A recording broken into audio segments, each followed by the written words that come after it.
Good morning, children. Today we'll study class 10th economics chapter 2 sectors of the Indian economy. Today we'll study about the historical changes in the sectors. किस तरीके से changes आए sectors में ये आज हम पढ़ेंगे historical changes. Okay.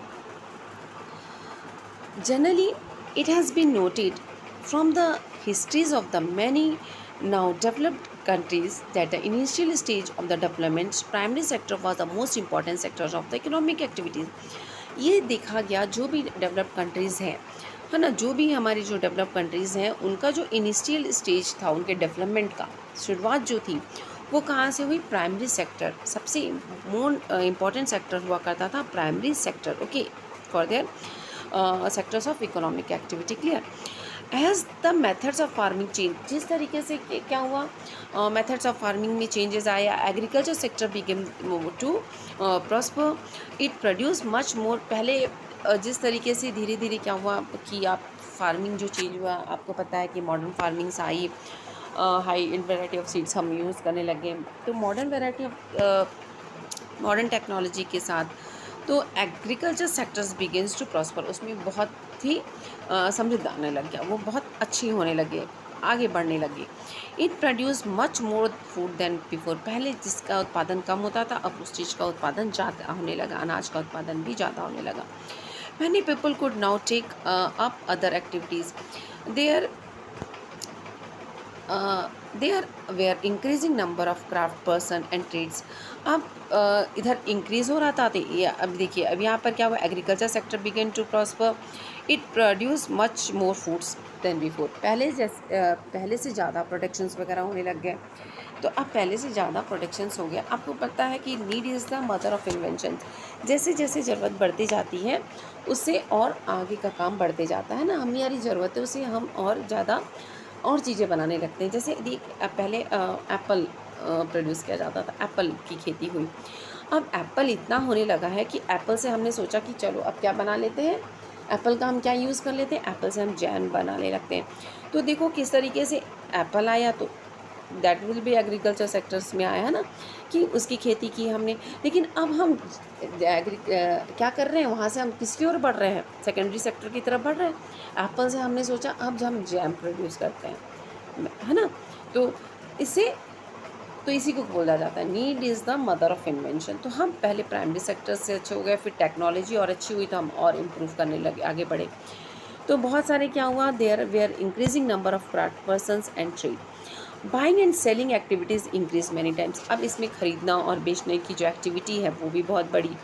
Besides they are also transporters, administrators, army also. अब इसमें देखिए अब ऑब्वियसली है जब प्रोडक्शन बढ़ेगा तो यहाँ ट्रांसपोर्टर्स की ज़रूरत पड़ेगी, उसको एडमिनिस्ट्रेटर करने के लोगों की ज़रूरत होगी, है ना।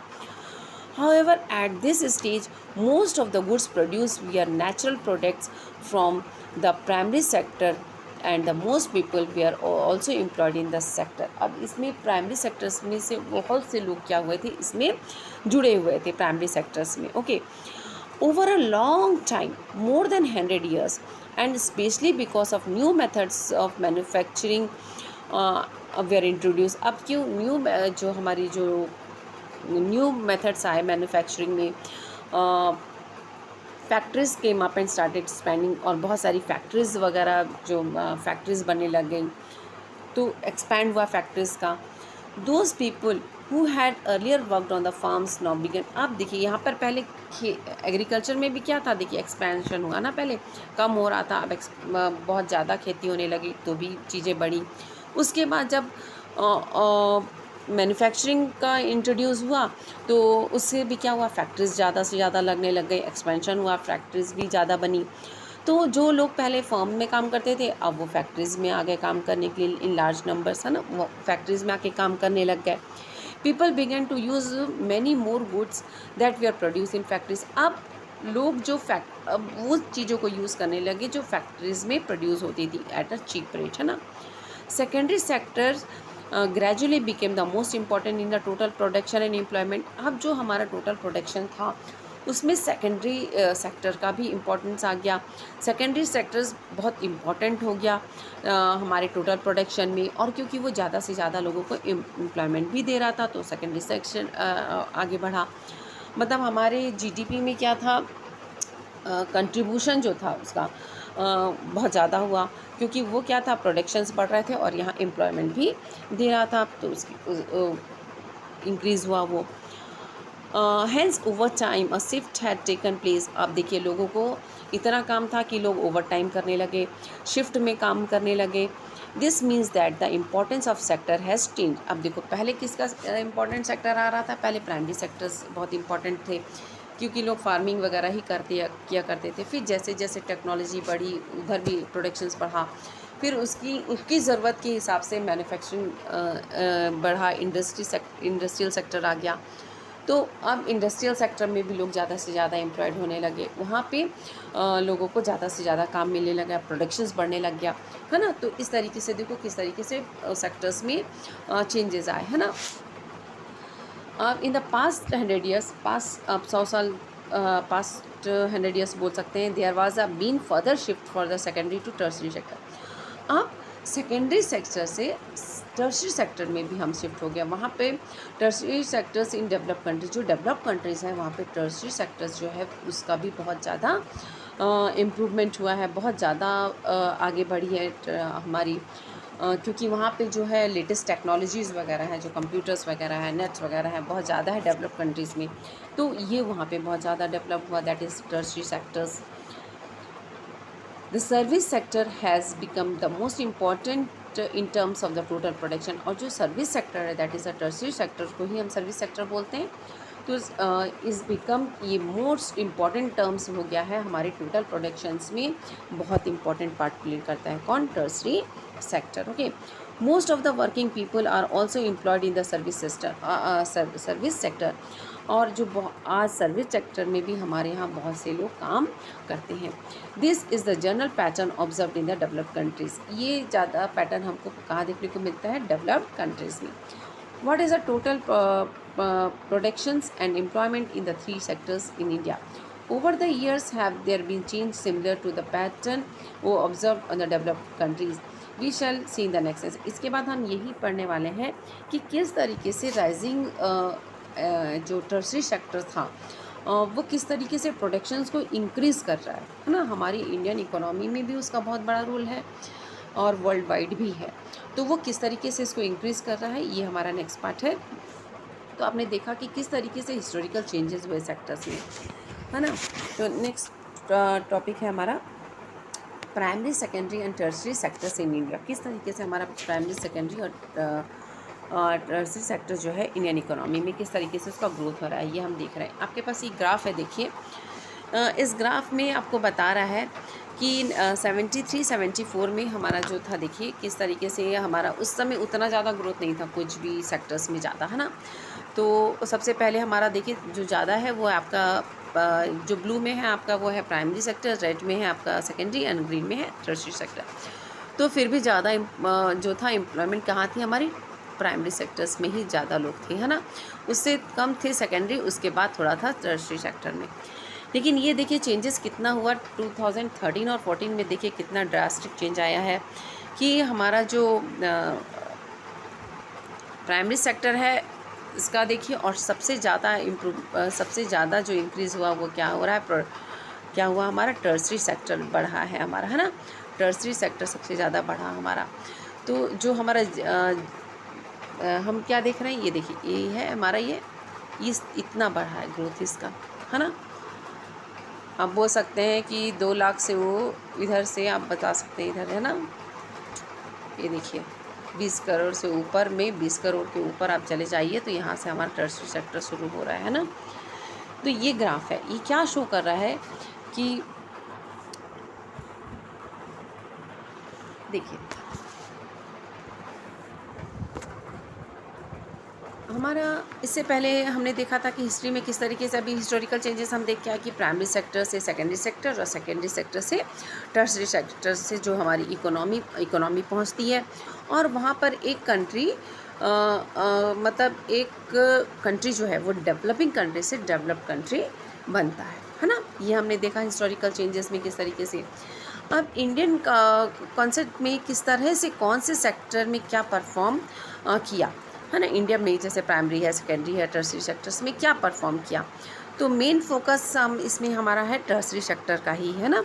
टर्सरी सेक्टर ने कैसे इतना ग्रोथ हुआ इंडियन इकोनॉमी में, और हम कहते हैं कि वर्ल्ड वाइड भी जो है टर्सरी सेक्टर का बहुत ही ज़्यादा इम्प्रूवमेंट हुआ। जिस तरीके से अभी मैंने आपको ग्राफ भी दिखाया, तो हमारा ज़्यादा इम्प्रूवमेंट कहाँ दिख रहा है हमको, टर्सरी सेक्टर्स में दिख रहा है ना। तो जीडीपी का कितना कंट्रीब्यूशन है, जो हम ग्रॉस डोमेस्टिक प्रोडक्ट्स निकाल रहे थे, आपने देखा था किस तरीके से हम फाइनल गुड्स का लेते थे। ये क्या था, ग्रॉस डोमेस्टिक प्रोडक्ट्स मीन्स जो हम फाइनल गुड्स का the value of the final goods and services produce in the each sector during the particular years provided through the total productions of the sectors of the, her sector का हम जो total productions निकलता था, वो value of final goods and services, उसको हम कहते हैं जीडीपी।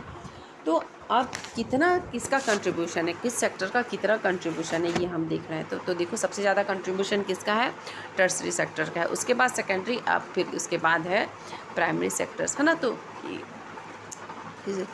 किस तरीके से देखो चेंजेस आता गया। तो इसमें हम देखेंगे, आप मतलब अब देखिए, अब जैसे एग्जांपल ले लेते हैं कि दो लोग काम कर रहे हैं, तो एक की सैलरी 10,000, अब दोनों ने काम शुरुआत की 10,000 से ही शुरुआत की, है ना। लेकिन एक की सैलरी हो गई 15, एक की हो गई 20 हो गई।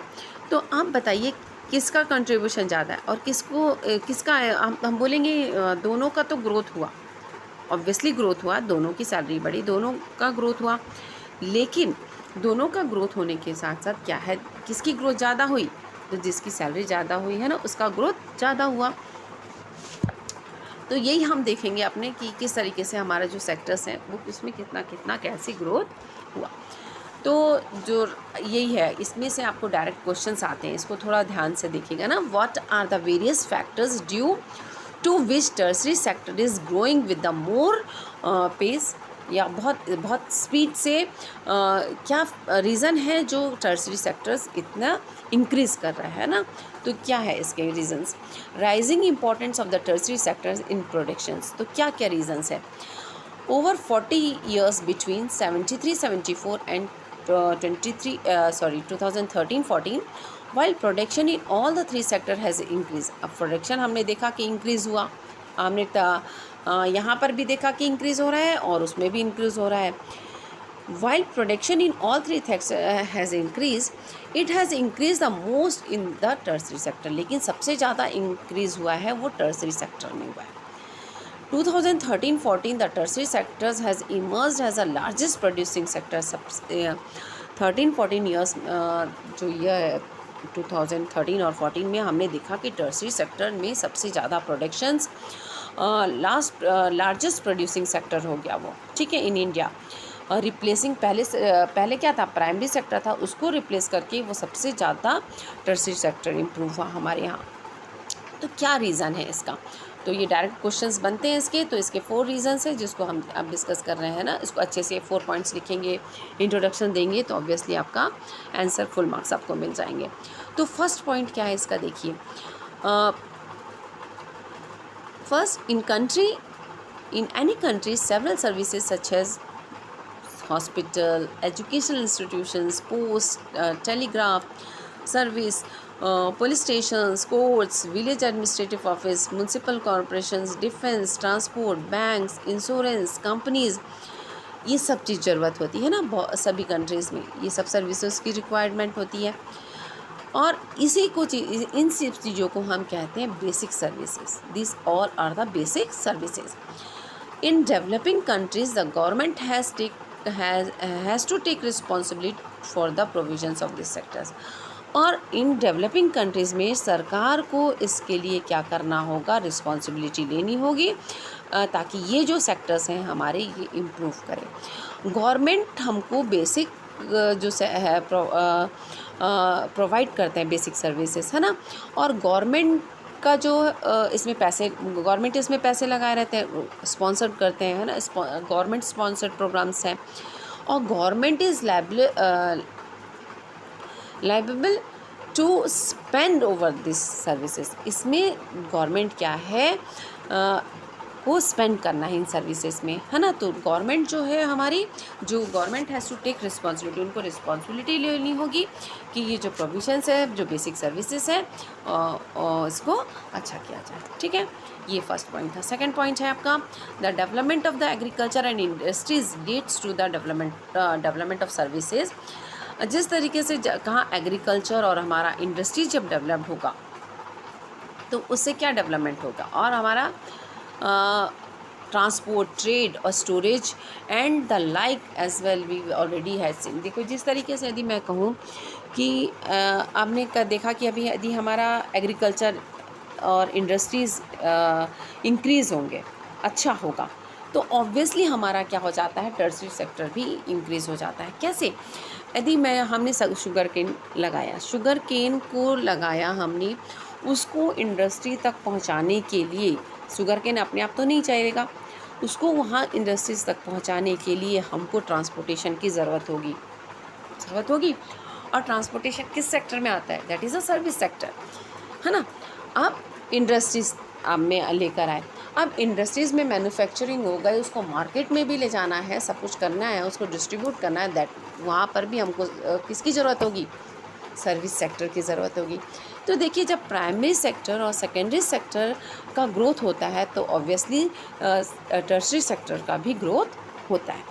तो जब एग्रीकल्चर और इंडस्ट्रीज़ बढ़ेगा, डेवलपमेंट होगा उनका, तो हमारा जो सर्विस सेक्टर है, जैसे ट्रांसपोर्ट है, ट्रेड है, स्टोरेज है, ये सब भी इंक्रीज़ होगा। Greater the development of the primary and secondary sector, more could be the demand for the such services. यदि ज़्यादा डेवलपमेंट होगा, मीन्स कहाँ, प्राइमरी और सेकेंडरी सेक्टर में, तो ऐसी सर्विसों की रिक्वायरमेंट ज़्यादा होगी, तो ऑब्वियसली तो टर्शरी सेक्टर इंक्रीज़ करेगा। थर्ड पॉइंट देखिएगा, as the income level rises, certain sections of the people start demanding many more services like eating out, tourism, shopping, private hospitals, private schools, professional trainings, etc. You can see these changes quite sharply in cities and especially in big cities. अब एक third point ये है कि यदि मान लो किसी का salary increase हो गई है, आज पहले मेरे को 20,000 सैलरी मिलती थी, आज मुझे 80,000 सैलरी मिल रही है, तो सोचो मेरा लिविंग स्टैंडर्ड कितना चेंज हो जाएगा ना। तो सैलरी इंक्रीज़ होगी तो ऑब्वियसली पहले जो मैं अपने घर के काम खुद करती थी तो मैं खुद नहीं करूँगी, I will keep a made, मैं मेड रख के काम कराऊँगी। और हमारी जो शौक़ है, परिवार के जो शौक़ है वो भी बढ़ जाएंगी। पहले हम अपने बच्चों को यदि अच्छे स्कूल में नहीं प्रोवाइड करा पा रहे थे तो आज हम उनको अच्छी से अच्छी एजुकेशन के लिए और अच्छा प्राइवेट स्कूल्स प्रोवाइड करवाएंगे। और उनको पहले हम गवर्नमेंट हॉस्पिटल में जाते थे, अब हम प्राइवेट हॉस्पिटल्स देखेंगे किसी चीज़ के लिए भी, है ना, क्योंकि मेरे पास पैसे आ गए अब, है ना। और हम बाहर जाएंगे खाने के लिए, शौक़ हमारे बढ़ते जाएंगे, है ना। ऑब्वियसली शौक़ बढ़ जाते हैं तो हम बाहर खाना खाते हैं, पिकनिक जाते हैं, आउटिंग प्लान करते हैं, उससे टूरिज़्म बढ़ता है, हम बाहर घूमने जाने का प्लान बना लेते हैं। तो इससे क्या आता है, जो सर्विस सेक्टर है वो भी बढ़ता है ना। ये ज़्यादा हमको केसेस बिग सिटीज़ में देखने को मिलता है, ठीक है। फोर्थ क्या है, ओवर द पास्ट डिकेड्स और so certain new services such as those based on information and communication technology have become important and essential. अभी कुछ समय से हमने देख रहे हैं जो टर्शरी सेक्टर में जो इंक्रीज़ हो रहा है उसकी मेन वजह है सबसे ज़्यादा इंफॉर्मेशन टेक्नोलॉजी, कम्युनिकेशंस, इस सब की वजह से बहुत ड्रास्टिक चेंज आ रहा है और ग्रोथ हो रहा है किसका, टर्शरी सेक्टर का। इसमें क्या होता है, जो आईटी सेक्टर है हमारा, इंफॉर्मेशन टेक्नोलॉजी सेंटर जो है, ये बहुत मेन पार्ट प्ले कर रहा है किसको, टर्शरी सेक्टर को ग्रोथ करने के लिए। आप इंडियन इकोनॉमी में हम बोल सकते हैं कि जो हमारे फॉरेन एक्सचेंज हैं, जो पैसे फॉरेन एक्सचेंज जो आते हैं, सबसे ज़्यादा आईटी सेक्टर से आते हैं, है ना। तो इससे क्या हो रहा है, सबसे ज़्यादा आईटी सेक्टर से, मीन्स इंफॉर्मेशन टेक्नोलॉजी और कम्युनिकेशन जो बढ़ रहा है, ये बहुत ज़्यादा इंक्रीज़ कर रहा है किसको, टर्शरी सेक्टर को।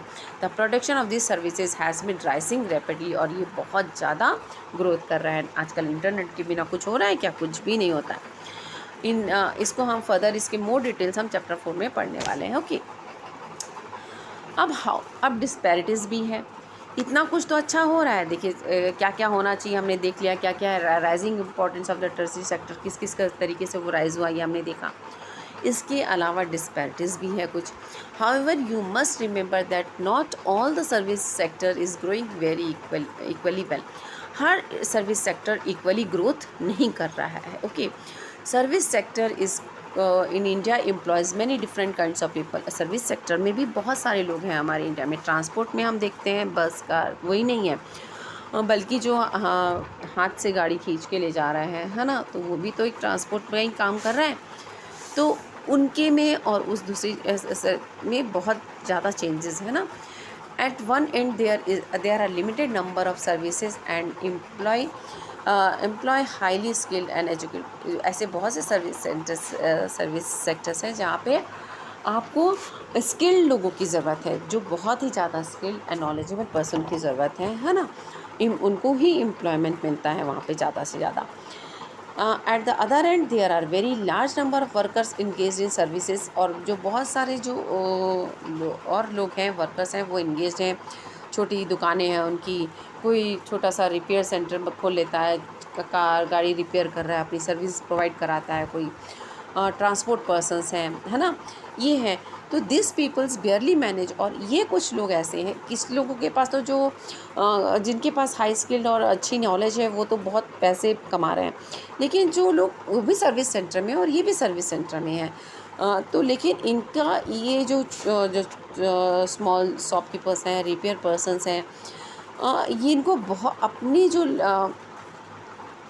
अर्न करना है, उनको लिविंग अपनी रोज़मर्रा की ज़िंदगी के लिए भी जो उनको कमाना है वो भी बहुत मुश्किल से कमाते हैं। Barely manage to earn living and yet they perform this activities because no alternative opportunities for the work are available. और ये वो इस काम को करते हैं क्योंकि उनके पास दूसरा अल्टरनेटिव चॉइस नहीं है, काज का अपॉर्चुनिटीज़ नहीं है उनके पास। Hence only a part of this sector is growing in importance. You shall read more about this in next section. अब हम इसके बाद देखेंगे कि किस सेक्टर में ज़्यादा से ज़्यादा लोग एम्प्लॉयड है। तो इसके तो ये क्वेश्चंस आपको देखिए आएगा, डिस्पैरिटीज़ भी आप लिख सकते हैं। और ये 4 पॉइंट्स आपको अधिक क्वेश्चंस आता है तो डायरेक्ट आंसर्स आप लिख सकते हैं, ठीक है। तो नेक्स्ट वीडियो में हम पढ़ेंगे where are the most people employed, कहाँ किस सेक्शंस पे ज़्यादा लोग एम्प्लॉयड है ना।